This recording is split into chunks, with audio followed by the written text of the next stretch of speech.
పెహల్గాం ఉగ్రవాద దాడి తర్వాత భారత్ పాకిస్తాన్ మధ్య క్రికెట్ సంబంధాలపై అనిశ్చితి నెలకొంది.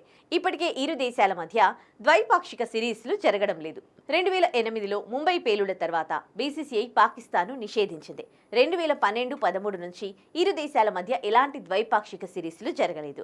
ఐసీసీ నిర్వహించే టోర్నీల్లో మాత్రమే ఇరు దేశాలు ముఖాముఖిగా తలపడుతున్నాయి. తాజా టెర్రర్ అటాక్ నేపథ్యంలో టీమిండియా పాకిస్తాన్తో ఐసీసీ ఈవెంట్లలోనూ పాల్గొనకూడదన్న డిమాండ్స్ వినిపిస్తూ ఉన్నాయి.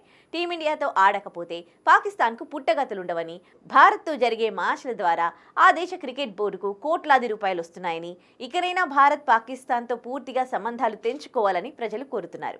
ఇక తాజాగా బీసీసీఐ మాజీ అధ్యక్షుడు, టీమిండియా మాజీ కెప్టెన్ సౌరవ్ గంగూలీ పెహల్గాం ఉగ్రదాడిపై స్పందించాడు. ప్రతి ఏడాది ఉగ్రదాడులు జరుగుతూనే ఉన్నాయి. అయితే ఉగ్రదాడులపై మనం కఠినంగా వ్యవహరించాలని చెప్పాడు. ప్రస్తుతం భారత్ పాకిస్తాన్ జట్లు ఐసీసీ నిర్వహించే టీ20, వన్డే ప్రపంచ కప్, ఐసీసీ ఛాంపియన్స్ ట్రోఫీ మరియు ఆసియా కప్లలో మాత్రమే తలపడుతున్నాయి. కానీ పాకిస్తాన్తో క్రికెట్ సంబంధాలను పూర్తిగా తెంచుకోవాలని బీసీసీఐని దాదా కోరాడు.